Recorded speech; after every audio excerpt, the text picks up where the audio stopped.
Hey everybody, good evening, good morning, good afternoon. Welcome to Against the Public for June 4th. I'm Dana Lane. Today we're going to go through my top 3 Major League Baseball free plays for Tuesday's card. And then we're going to wrap it up with focusing on how starting pitchers' line drive rates affect cashing tickets.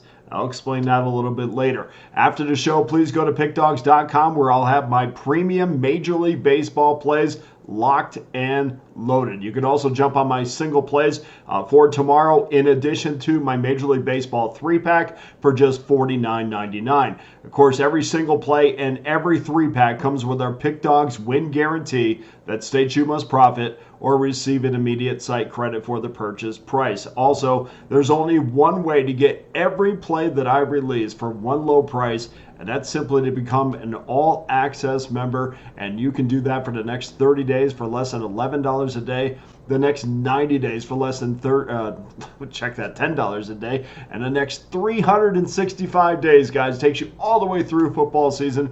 You can get on board with that for just $3.56 a day. Every play that I release, whether it's the NBA, NHL, Major League Baseball, college pro football, into the NBA next year, college basketball, every play I release for one low price.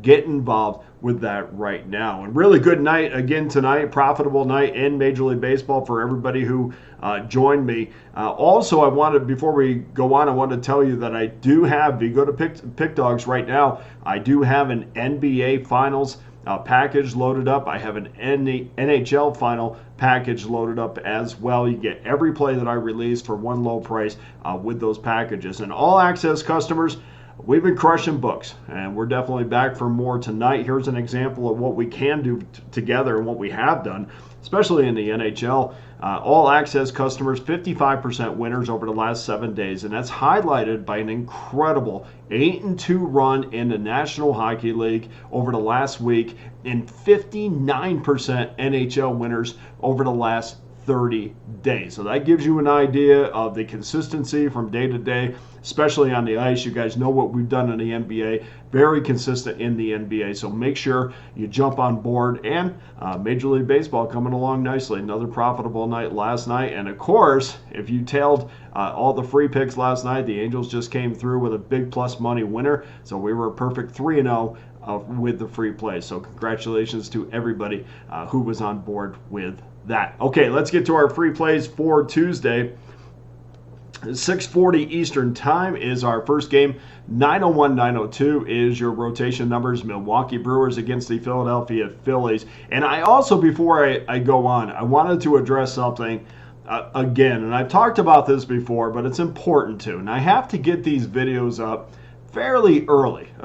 It's almost sometimes 24 hours before game time. And the reason why, obviously, we want to give you the best opportunity to, cash tickets and get these plays and, put them in for yourself, or at least get the information. So we try to get them out there as quickly as possible. Sometimes starting pitching does change, for sure. That doesn't mean that the pick changes. That just means, even though the information might be about one pitcher, it just means starting pitching changes, because there's a lot more that goes into it that I'm not going to go through every element that I go through the handicap games. But just make sure you check starting pitching in the morning, because a lot of times things can change, as we saw in the Mets game today. And I want to make sure that everybody's on board with the same, starting pitching.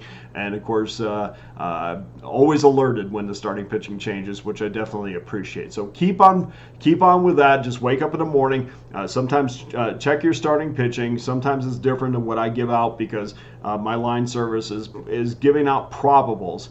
Not definites yet, and sometimes, and 90% of the time it's right. The other 10% of the time, there's a pitching change, or a team's going to go for just a starter, where they're going to have a bullpen game. So things do change a little bit. So please make sure you do get starting pitching if that's important to you before the game start. Okay, Milwaukee, Philadelphia minus $1.74, 8.5 over minus 22.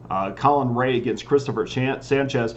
Colin Ray is 4-2, 3.77 ERA this season, and a 2.46 ERA over his last 2 starts. But we're going to zoom out a little bit out of that range, and we're going to look at his last 5 starts. And what that reveals is a pitcher that has an ERA of 5.19 and 1 win in that span. In those 5 starts, the Brewers' average score is 11.4 runs per game. His opponent's runs allowed per 9 is 4.64, and he's going to bring those numbers into a matchup against the Phillies, who have been effective against pitchers who are not big strikeout pitchers like Ray. And speaking of pitchers who pitch to contact, Christopher Sanchez is going to face the league's second best hitting team by average, 4th in runs scored, and one who's second only to the Brewers in total RBI. So we're looking at 2 good starting pitchers, but a large amount of the juice is on the over for a reason here. And I think that public betting is probably going to look to the under, just because of the more recent form, not the last 5, maybe the last 2 starts. But I think this game's going to go over the total. I think this number is telling us something, and I think the juice is definitely telling us something. So we're going to take Milwaukee in Philadelphia over 8.5 minus 22. Second game is interesting. Because this number did just change. 6:40 Eastern Time, 9:11, 9:12, Kansas City Royals against the Cleveland Guardians. Guardians minus 15, 8.5 now is your total. Seth Lugo against Tristan McKenzie. And I knew this was absolutely going to happen. And early on, I saw an 8 pop up, which was the opening number. And the first thing I do is determine if I think this is a trap number. Anytime I see an 8, I look to see if this is a trap number, meaning the books are nudging bettors in one direction. Yes, sportsbooks do have an opinion. Sportsbook directors, I know a ton of them here in town. They have opinions. They're knowledgeable people. They also know their customers, which is very, very important when you're moving numbers. And maybe it's because of teams, and maybe it's because of customer base, but sometimes they do have opinions, because when you look at a number and you say, wow, that doesn't look right to me, especially the seasoned bettors that will look at a number and say, that doesn't seem right.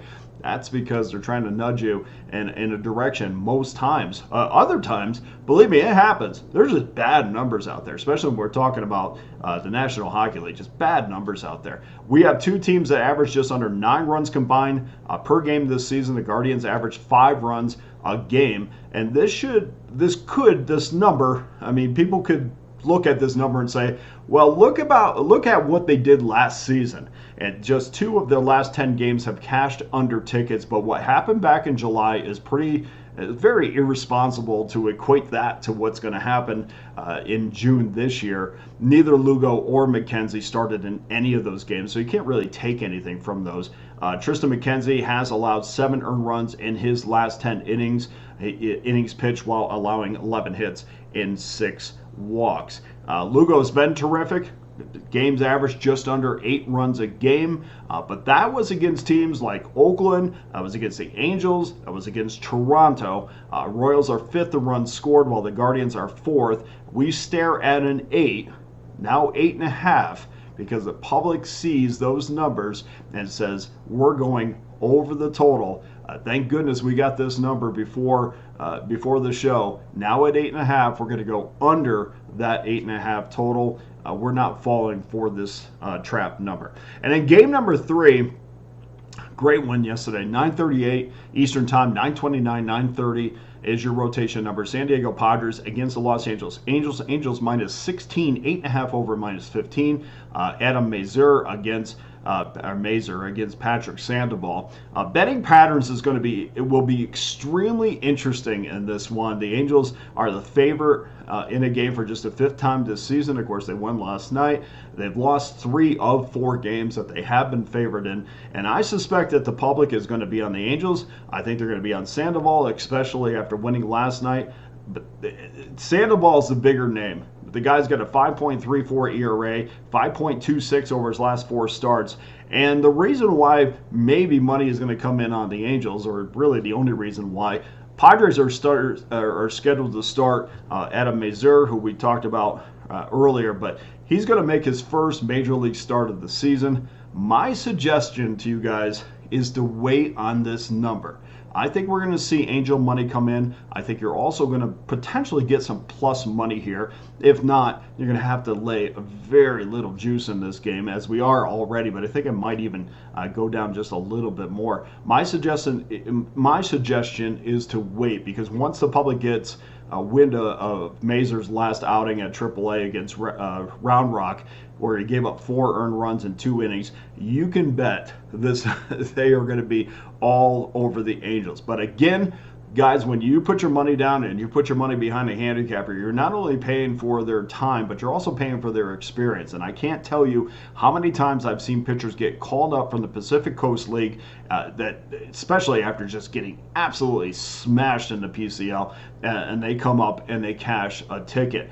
Mazur owns a 7.11 ERA in AAA, a terrific first start to his AAA career. Sit back and watch the Angels' money come in once they get whiff of that 7+ ERA. I'm going to take the Padres minus $1.02. And before we close the show out today, here's your handicapping tip for Tuesday, and it's kind of interesting. It focuses on betting on or against pitchers depending on their line drive rate for the season. And typically you would think that the higher line drive rate, the more you would consider going against that team. And let's see if that holds true. And this came up, I'm in a book tonight, and I hear 2 gentlemen talking about line drive rates, and we just got through talking about ground ball rates, and I'm looking at we talked about fly ball rates rather, and I'm looking and they were talking about line drive rates, and I'm like, okay, that's interesting. Let's listen. I love to listen to guys because a lot of times what they say,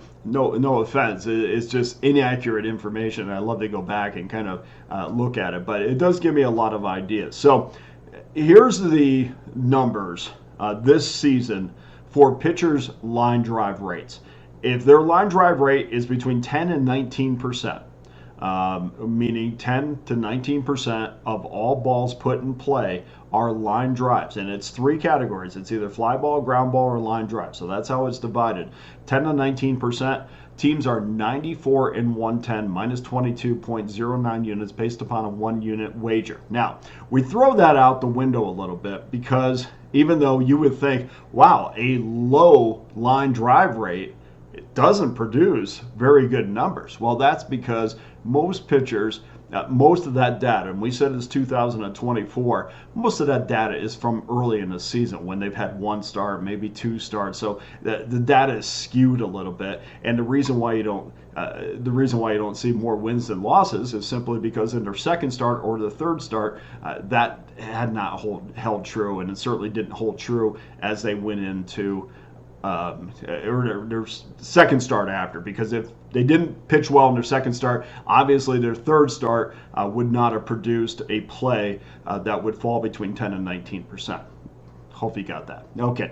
20 to 24%. Now we start to see a little bit of a change. This year, pitchers with a 20 to 24% line drive percentage are 219 and 215, minus 4.90 units. That's interesting because that indicates to me that the majority of plays on those pitchers, they are underdogs. Now we get to the 20 to 25% range. Now it gets even more interesting. Pitchers are 243 and 229. Now we're getting that 25 to 29 range, means we're getting just a little bit more data, and that's still not producing a profit. It's minus 6.22 units. But this is a little bit more data. And then if we go back 3 years, it's over 50% winners. So with an abundance of data. Then we go to 30 to 34%, and that's, as it gets a little bit higher, that's where you start to see the numbers flip. 112 and 124 is the record with pitchers with line drive rates of 30 to 34%, minus 15.02 units. 691 and 696, minus 20.26 units over the last 3 years. And then we start to get a little bit of plus money in the 35 to 39 range, but again, a lot less data because it's based upon 1 outing or maybe 2 outings. 51 and 49 in that range. 40 to 44 is 17 and 18, and 45 to 49 is 5 and 7. So overall, 741, 752, minus 49.89 units. But that adds in the skewed data. And what we really want to focus in is, well, I'll tell you after this, but I do want to go through, there's a few pitchers, just to complete this, that are over 50% in line drive percentage. And again, that's only because this is interesting in itself. Now, the record is 12-8 in those instances, but the reason for that is, again, a lack of starts, and then it also indicates that in their next start, and we don't have a lot of these, indicates that their next start is a lot better. So that's why those numbers are very minimal. But if you get a guy that came up, and we just got through talking about it in the San Diego game, watch his line drive percentage. Maybe that's a play moving into his second start. But here's an interesting nugget. If you wager on starters, and I'd like to go through and kind of pick out the sweet spot a little bit. If you go through and wager on starters whose line drive rate is between 32 and 37%, that is a great sweet spot for line drive rates, because that factors in a lot of starts, and it really includes a lot of pitchers. If you would have a record of 979 and 970, which is just over 500, but that would have produced a profit of 33.66%. That's very interesting. Most pitchers, and that indicates to me that most pitchers with that line drive rate of 32 to 37 are underdogs, and that is producing a massive amount of profit. So that's the moral of the story, and of course that's over the last 3 seasons. So just another component to put into your handicapping system. And of course, if there's anything that you would like me to research, just drop me a comment on the YouTube channel. I'll get to it if I have the numbers and the ability to research it. But you can throw that in there too. I know it's nerd stuff. I get it. That does it for your Tuesday plays, your free plays, and your tip. Please go to pickdawgz.com. Get involved with one of my many available packages right now, including my all access pass that gives you every play that I release, every premium play that I release. And a lot of these systems, or a lot of these things that I uncover, I apply, especially to the free plays. So please get involved with an all-access pass right now. By the way, congratulations once again to everybody who went 3-0 on the free plays yesterday. Okay, here's our Tuesday recap. Milwaukee, Philadelphia, over 8.5, minus 22. Kansas City, Cleveland, under 8.5. Thank you so much for that little bump at the end, minus $1.15. And San Diego, minus $1.02. That does it for today's show. Thank you to everyone who watches. Please hit the like and subscribe button for Against the Public. I'm Dana Lane. All the best to you and your wagers on Tuesday.